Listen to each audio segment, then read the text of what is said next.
a song, and I want to warn you or let you know that I'm not singing, so that's a good thing. We are going to do something a little different while these guys take up a collection. And if you're a guest here, please don't feel obligated to put anything in. This is for Mayfair Bible Church, and it's an expression of worship to God. So please feel free to let that plate pass by you if you're a guest. We're getting close to Valentine's Day. As a reminder, in case you don't know that, it's coming up at the end of this week. And this morning, you might have peeked in the bulletin and you saw, oh, he's going to talk about the odd couple. Well, before we help out before we look at that odd couple in the Bible, we want to look at some odd couples at Mayfair Bible Church. And so one of these you might recognize from last Christmas. There's Alan Wood and his wife Bonnie, Dr. Allen in character. And but if we throw it back a little bit farther, picture of Bonnie and Al, a few years ago. Al's rocking that skinny tie. You can see all the life there in Bonnie. But if we go back a little bit farther in time, we're going to find a guy who I didn't know he ever wore a beard. See if you can. Let's zoom in a little bit closer. Anybody recognize one of our church leaders, Dave Gilmore, and his wife, Judy? Oh, I like how Dave just put his head down like that. That's fantastic. What year was that, Dave? 1976. I was 6 years old. And you guys were getting married. That's a long time ago. Well, I've got one picture from even a little bit farther back. Let's see that one. Anybody recognize that couple? All right, let's zoom in for a little closer look. Anybody recognize them now? That's right, it's Pastor Jerry and his wife Cynthia. Oh, yeah.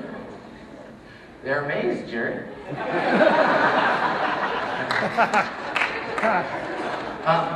Jerry told me something about that picture. He said one of the grandkids was looking at it, and they said, "Hey, Grandma, who's that skinny guy next to you?" So, thanks for sharing that with us. And I saved one of the best for last.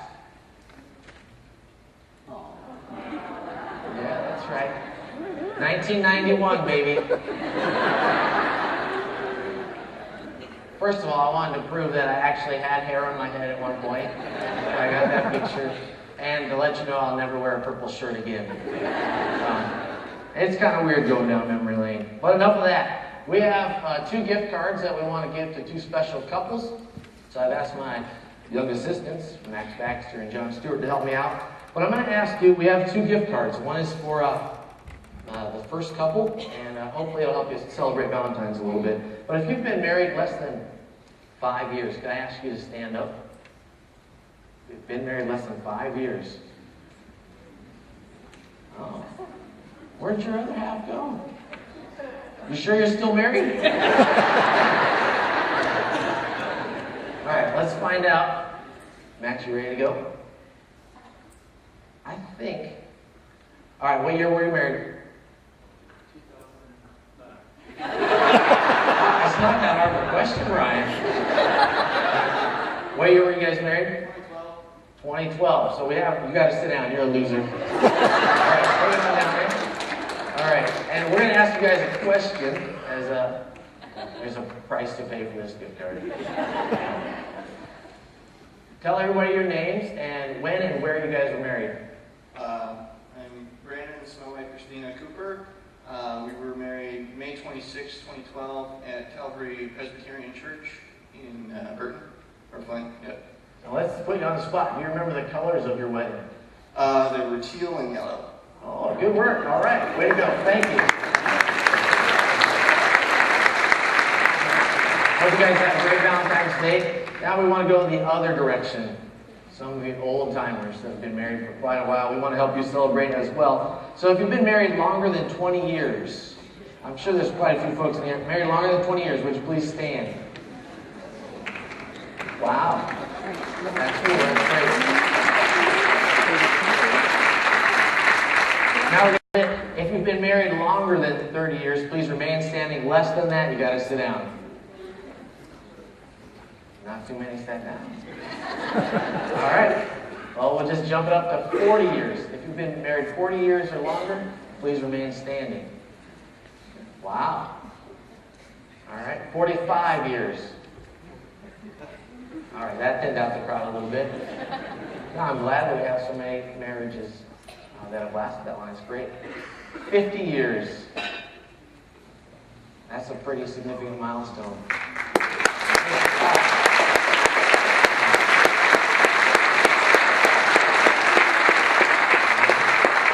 All right, we're going to creep it up 52 years. 55 years. Oh, George and Doreen almost made it in. All right. Have any of these couples been married 60 years? Oh, yeah. Dang, that's impressive. Way to go, guys. 62. That leaves Bob and Barbara Smith. All right, John, take that gift card back for them, please.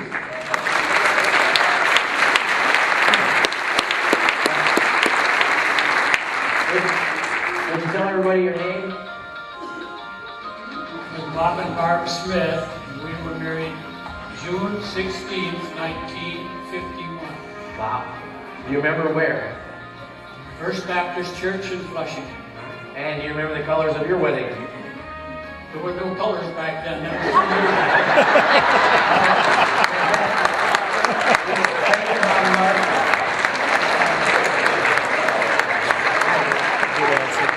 John, can you just take that up to the sound? Thanks, buddy. That guy's pretty quick. Well, some of you recognize that song that was just playing. That was, anybody know what that song was from? The Odd Couple, that's right. There's a lot of younger people in here who don't know what The Odd Couple was, but it was originally a screenplay written by Neil Simon, turned into a movie, and then later turned into a TV show. And they're called The Odd Couple because Felix and Oscar are two guys who've been recently divorced, and they end up living together, and they're odd because they're opposites. One guy is neat and tight. Go back to that the movie poster one for a second. You can figure out which one has the feather duster and the apron and the ladle, and he's even got his pinky up there. He's a little more prim and proper. But the other guy is the opposite, and this is what makes him an odd couple. He's got a cigar with ashes coming off, a leaky beer can. One guy has his pants all nice and trim. The other guy has sloppy jeans on, a sloppy sweatshirt. And of course, as a TV show, as a movie, it led to funny moments, hilarious hijinks, that type of thing. And that's why they were called the Odd Couple. Well, the couple that we're going to look at in the Bible is also odd because they seem to be opposites just as well. They don't seem like they should go together. They shouldn't go together. Now, in the Bible, there are a lot of strange couples. When you think about the first couple, Adam and Eve, I don't know if this has dawned on you, but they were strange because they were, to be blunt, naked gardeners. You ever think about that? That's a little strange. If you do that today, you're going to get arrested. It'd be great, I guess, because you're doing that together and you get arrested together, but that would be a little bit strange.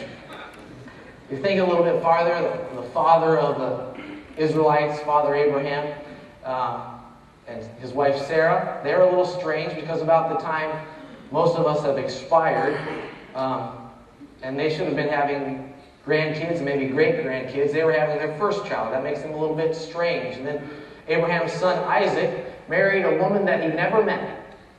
And if you remember the story, Abraham sent his servant to a place far away and said, hey, find a wife for my son.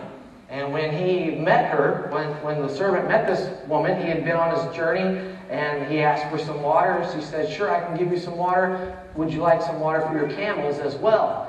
And right on the spot, he said, you've got to marry my master's son. And she agreed to that. That's kind of a weird marriage, strange marriage. Poor guy worked for 7 years for the love of his life. And if you know the story, the father pulled a switcheroo and gave him the older sister, so he had to work another 7 years to earn the right to marry the girl he wanted to. That's like 14 years of work for one lady. Of course I would do that. It's not too much, but that's a little bit strange. Well, the odd couple that I'm talking about in the Bible, who is this odd couple? It's found in the Old Testament in the books we call them the prophets. And this was the guy, Hosea and Gomer. Now, some of you gentlemen are saying, Hosea, that sounds like a sexy Spanish name. That's cool. But what about Gomer? Who wouldn't be drawn to a lady named Gomer? Right? Well, the reason that it's kind of a strange match is because Hosea was a godly man and Gomer was an ungodly woman. Hosea was a very godly man, a servant of the Lord, a prophet of God. He was a spokesman, a representative for God to the people, to the nation of Israel. And Gomer is an ungodly woman. Well, some of you are saying, that's not very odd. I know plenty of religious guys that have an affair. Plenty of religious guys that meet somebody else and that ruin their marriage and lose their church ministry. I've heard stories. I've seen those on the news. That's not too odd. And you're right, that does unfortunately happen. But what makes this couple odd is that God commanded the godly man to marry the ungodly woman. God commanded Hosea to marry Gomer. We'll see even that after Gomer proves her unfaithfulness and is disloyal to her husband, God commands Hosea to pursue her again. And that's what makes this couple an odd couple. God said, I want you guys to be together. If you have a Bible, I'd like you to turn in the Old Testament to Hosea. If you're using one of the blue Bibles in the pew, it's page 636. I want to show you some of these verses. One, so you don't think I'm just making it up. But I also want you to be able to put your own eyes on the text at hand.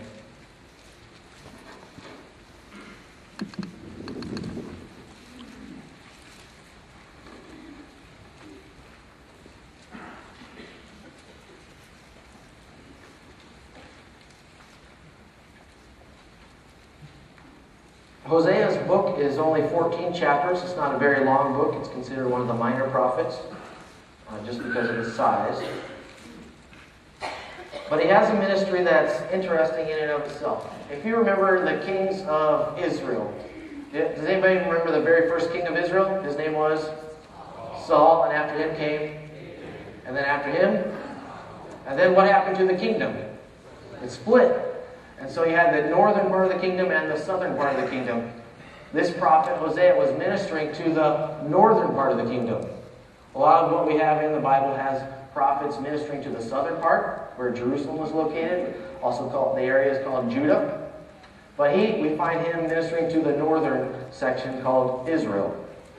And you find that in verse 1. The word of the Lord came...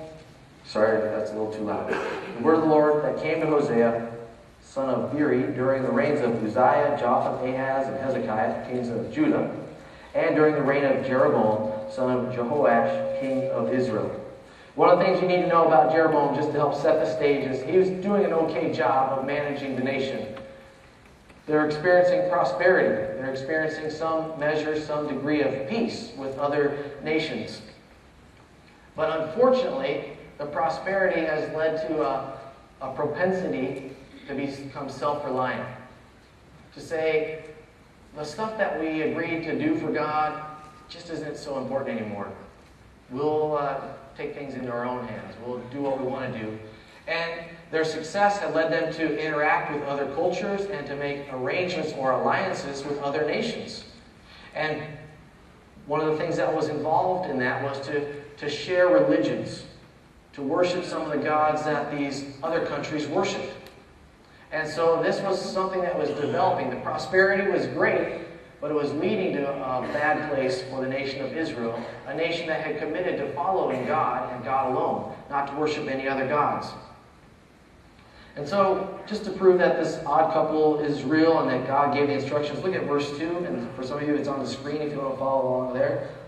When the Lord began to speak through Hosea, the Lord said to him, "Go, take to yourself an adulterous wife and children of unfaithfulness." You skip down to verse 3, it says, "So he married Gomer, daughter of Diblam, and she conceived and bore him a son." If we were to read the rest of the chapter, we would find out that there was a son, and he has the awesome name of Jezreel. Then comes a daughter, Lo-Ruhamah. And then a third child is another son, Lo-Ami. And each of them had a meaning, and God discusses it with him. But in Hosea's role as a prophet, he has a message that he's supposed to deliver to the people. What's unusual about Hosea himself is that not only is he going to deliver a message and tell the country, hey, this is what God wants you to hear, he's going to have to live this message out. He's going to have to be a living example of what God wants the people to hear, to know, and to understand. And so you get already a clue, even though I skipped part of it, in that verse of what God is up to. Why is he asking a godly man to marry an ungodly woman? Why is he asking a godly man to be faithful to a wife who will be unfaithful and disloyal to him? Well, you come to find out, like I said, they had 3 kids, but you skip ahead to chapter 3. And I had mentioned this in passing before. Chapter 2 is a little bit of what God tells Hosea to tell the people. He gives him this instruction to marry an adulterous woman. Here's the things I want you to say to Israel. As the story passes, we believe that Hosea's time of ministry lasted about 40 years. I wouldn't get in a big fight about it, but he had a long-term ministry. And we can see his life being lived out in front of the people. But he has that message in chapter 2. And in verse 3, we pick up their story, kind of what's happening with Hosea and Gomer. And in chapter 3, verse 1, it says, "The Lord said to me, go show your love to your wife again, though she is loved by another and is an adulteress." Then you look at verse 2, it says, "So I bought her for 15 shekels of silver and about an omer and a lethek of barley." Now there is some debate about what kind of adulterous woman was she. When Hosea met her, was she someone who was pure and innocent and he was attracted to, and later she became an adulterous woman? Was she, maybe she was a lady of the street. Maybe she was involved in prostitution. Maybe she was involved in temple prostitution. And he married her with the intentions of making her a pure woman. There are people that argue about it. And you're entitled to your opinion. But don't let it distract you from the main point. That God has asked a godly man, a faithful man, to marry an unfaithful woman. And we find out in chapter 3 that she has been unfaithful to him. As a matter of fact, she's not with him anymore. God is instructing him to go find her. Go pursue her. Bring her back into your house. Bring her back into your life. And so whatever happy marriage that maybe they were happy when the kids were there, for whatever reason that faded. For whatever reason their relationship changed. And Gomer went a different way. And so if you can visualize in your mind this man of God, this prophet, taking some money with him, whatever provisions he needed, maybe he knew exactly where she was. He either had to go to a temple where they worship foreign gods and say, you know what, I know she's kind of indebted to you, I want to buy her back. Maybe he had to go to somebody's house. Say, hey, I would like to see my wife. I would like to buy back my wife. Doesn't that sound strange and odd? But this is what God has asked Hosea to do. And he's successful in his purchase of his wife. Does that not sound crazy? And we make jokes about mail order brides, but this is an entirely different matter. This is a wife who has left him. She's gotten herself involved in some type of trouble, some type of arrangement where she needs to be purchased back, where she needs to be paid for. And that's what Hosea does. It's a very unusual story. Hosea's faithfulness, though, is greater than Gomer's unfaithfulness. Hosea's obedience to God is greater than Gomer's disobedience to God. What's the point? What's the purpose of this story? Well, obviously we have our main characters, Hosea and Gomer. And I've hinted at something, and you might have picked up on it already. Hosea and Gomer are a picture of God and Israel. Hosea and Gomer are a picture of God and Israel. He's physically demonstrating the message that he's supposed to take to them. that he's supposed to take this wife who's going to be unfaithful and he's going to pursue her, he's going to love her. I'm sure in whatever position she was in, she did not enjoy that. Whether she was indebted to someone, whether she made those arrangements willfully or unwillfully, that was not a place she really wanted to be. And God is using Hosea and Gomer, this weird, odd couple, to tell the nation, you guys have treated me just like this. You have been unfaithful to me.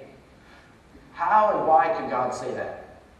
I mentioned earlier Abraham as the father of the nation, and God had made promises to him that your descendants would be as numerous as the stars of the sky. You'll be a blessing to the earth. You'll have your own special place on earth, and you'll be a blessing to the earth. After the people are delivered, though, from Egypt, you might remember that there was a renewal of their relationship. We call it the covenant. Sometimes we quickly go to the Ten Commandments. Well, there are a lot of things involved in the law about how the people of God should behave if they're really following God. And what he said to them over and over is that I will be your God and you will be my people. I will be your God and you will be my people. And I will, if you behave this way, I will bless you. But if you behave this way, I will need to punish you. Make good choices, receive good things. It's very simple. Make bad choices, be unfaithful to me, and there will be discipline, there will be correction, there will be punishment. And so as Hosea and Gomer are living this out, at the same time Hosea is telling this to the people. He's giving them a warning. If you were just to look at chapters 1, 2, and 3, you would find out that's the whole book, really. Chapters 4 through 14 give some details, give some specifics about how they've been disobedient. I mentioned earlier, they've made these alliances with foreign countries and they've worshipped foreign gods. But they're also involved in some social injustice. They're also involved in violent crimes. It's becoming part of their way of life. They have a heart that is full of ungratefulness. They're displaying arrogance. They're making these inappropriate alliances, but they also are involved in religious hypocrisy. And so Hosea's job is to call the people out, to say, look, these are the charges against you. God is calling you to account. God is asking you to change. And what he's declaring is a warning. At the same time, he's warning them that, hey, this is bad stuff. This is going to take you to a place you don't want to go. He's also saying, if this continues, enough will be enough. Enough will be enough. Let me show you, back in verse 1. And you can see it on the screen. I left it out earlier just because I was trying to be real tricky. He said, go take yourself an adulterous wife and children of unfaithfulness. Why? Because the people of the land are guilty of the vilest adultery in departing from the Lord. This is how the Lord saw their unfaithfulness. And this is not the first time this type of language shows up in the Old Testament. There are several prophets who would speak this way. You've been unfaithful to God. You're involved in this close relationship with Him, and you haven't upheld your part of the bargain. You have gone your own way. You said that you were going to follow and worship God, and we're going to be here for you, we're going to do things the right way, but you haven't stuck to that. You've drifted away from Him. You've done your own thing. And that's why God is using Hosea to call out the northern kingdom, to say to these guys, you're on the wrong track. You're heading down a dark path. Parents, have you ever heard your kids nipping at each other, yelling at each other? You hear things slamming into the wall, falling off the wall. And finally you put your foot down and you say, that's enough. I've never said that at my house. Kids are angels. I'm lying, I'm sorry. But parents, you know what that's like to watch your kids not get along or they're doing something stupid, and you put your foot down and you say, that's enough. And that's where we find God at with Hosea. God is with the nation of Israel saying this. That's enough. This has gone on long enough. You've been unfaithful to me. You've been disloyal. You've been disobedient. You've been downright rebellious and rejected the things I've asked you to do, the ways I've asked you to live. You've put that aside. And now enough is enough.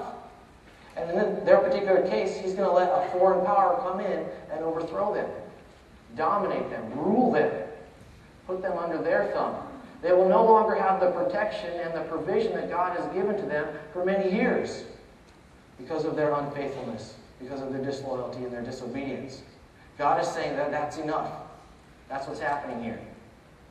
But if you look in chapter 3, you see again that God is using Hosea and Gomer as an example to the nation. He said, the Lord said to me, Hosea, go show love to your wife again, though she is loved by another and is an adulteress. Love her as the Lord loves the Israelites. Though they turn to other gods and love the sacred raisin cakes. Sacred raisin cakes. You see what he's asking Hosea to do? I want you to pursue this unfaithful woman as I have pursued Israel. Hosea wasn't the first prophet and he wasn't the last. God would continue to send messengers to the people saying, come back, I still love you. I want to correct things. I want to enjoy a relationship with you. I don't want it to end this way. I don't want it to be rotten and crummy. We can have a great relationship. I want to bless you. I love you so much. That's what God is saying through his prophets. Well, I thought it was kind of funny. First of all, I do kind of like raisins. But I thought, though they turn to other gods, he's talking about idolatry. One of the main gods that they worshipped, the idol, was Baal, god of storms, god of fertility. So there, you can imagine what kind of things are involved in worshiping that type of deity. He's saying they've turned to those gods, they've turned to Baal and others, and they love the sacred raisin cakes. They love the special, religious pastry. That's what he's saying to them. You guys have fallen in love with a pastry. You've set aside the special, unique relationship that we have in order to eat a raisin cake. Imagine, and I'm going to apologize to the kids up front, but I'll ask your spouses to imagine putting your favorite type of bread in the toaster. Maybe it is cinnamon raisin. Maybe it's something else. But you put your favorite bread in the toaster, and your spouse calls out in the morning, hey, you want to get off to a special start this morning? No, I just want to have my toast. No, I just want to butter the bread and eat it. Have my cup of coffee. Does that sound ridiculous? Most spouses would say, sure, I'd love to get off to this day to a special start. I'm not going to stay out here in the kitchen and toast this bread. I want to spend time with you. I want to enjoy that special moment that we have in our marriage. And this is what God is saying to the nation of Israel. I want to have a special relationship with you. Not some kind of weird spiritual sexuality thing. I want to have a relationship with you where I care for you and you worship me. Where you understand who I am and what I've asked for you. And where because of your obedience, I can bless you. I want to enjoy that relationship with you. But you guys are in love with the raisin cakes. And it's just so ridiculous. And that's why Hosea is here. That's why Hosea is part of the odd couple. And he's going through these weird circumstances. God is demonstrating, Hosea is demonstrating for the people, this is how God sees your relationship with him. You're making some dumb choices. And I can only put up with it for so long as Hosea ministers, and as I mentioned, if you look at chapters 4 through 14, you'll see he gets to some specifics. You've been disobedient this way, you've forgotten about this, and you're going down this path, and there are going to be negative consequences to it. In order for me to wake you up, I'm going to have to drop the hammer. I'm going to have to let foreign forces invade your land and take over your life. As a matter of fact, some of them will take you from your home. You won't be allowed to live here any longer. It's getting that bad.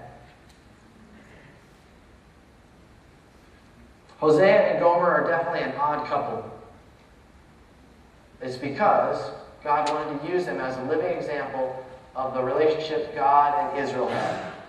God saw what was developing.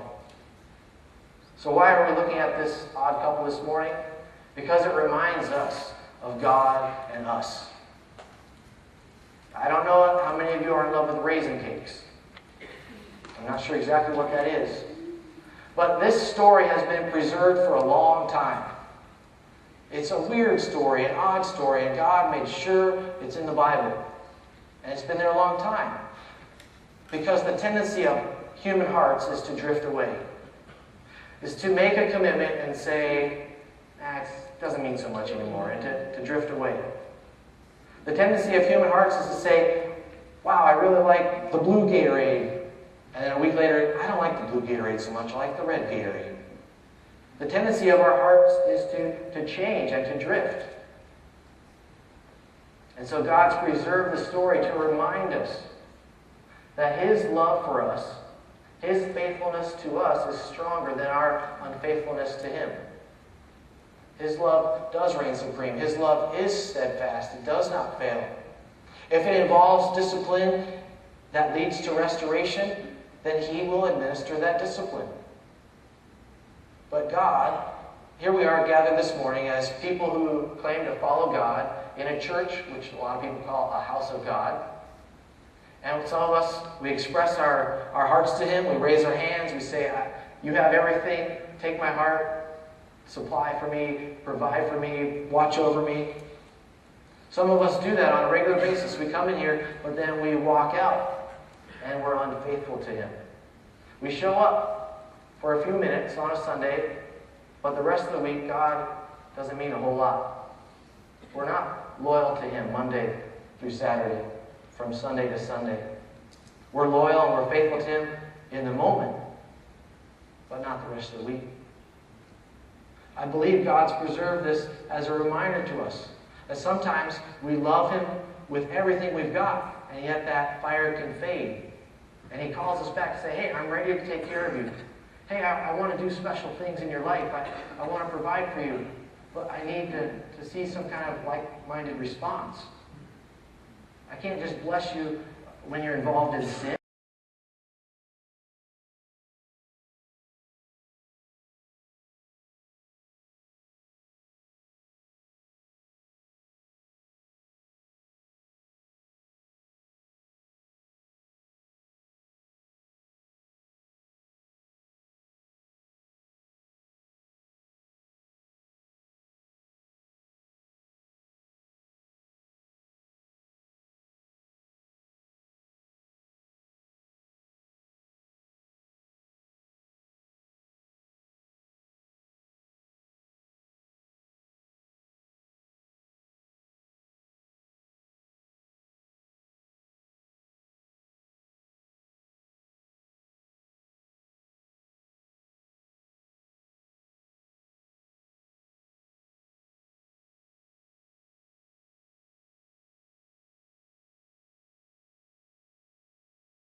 And you'll say, that's what's stirring in my heart, God. I do want to love you. I do want to appreciate you. And so you can, as they're singing, pray along. And then there'll be 2 more songs that I encourage you to join in, to sing as part of your heart, stirring up your affections for God, helping you fall in love with Him again, of refreshing and renewing your commitment to Him, remembering that He's a faithful God, even when we are unfaithful followers of God. I hope you enjoy this song, but I also hope that it resonates with your heart as you think about God's love for us.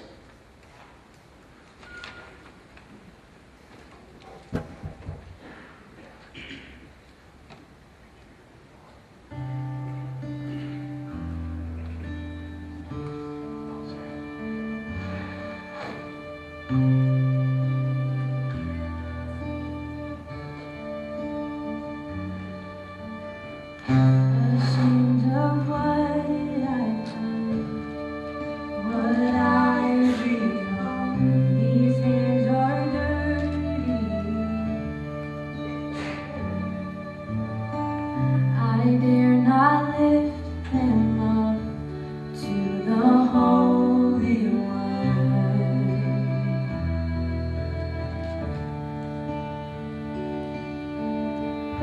You plead my cause, you right my wrongs, you break my chains, you overcome, you gave your life to give me mine.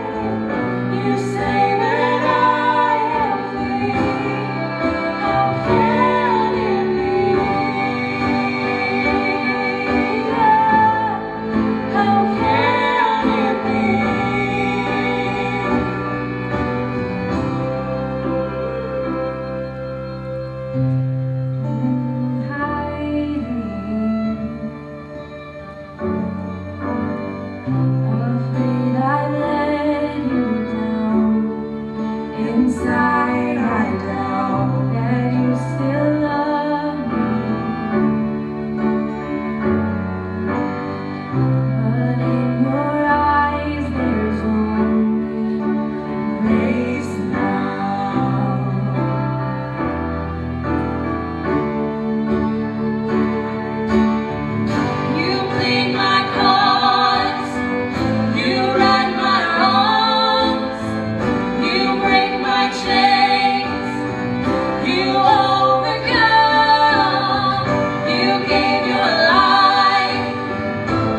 let's stand because He has saved us all, has He not? As we sing these words,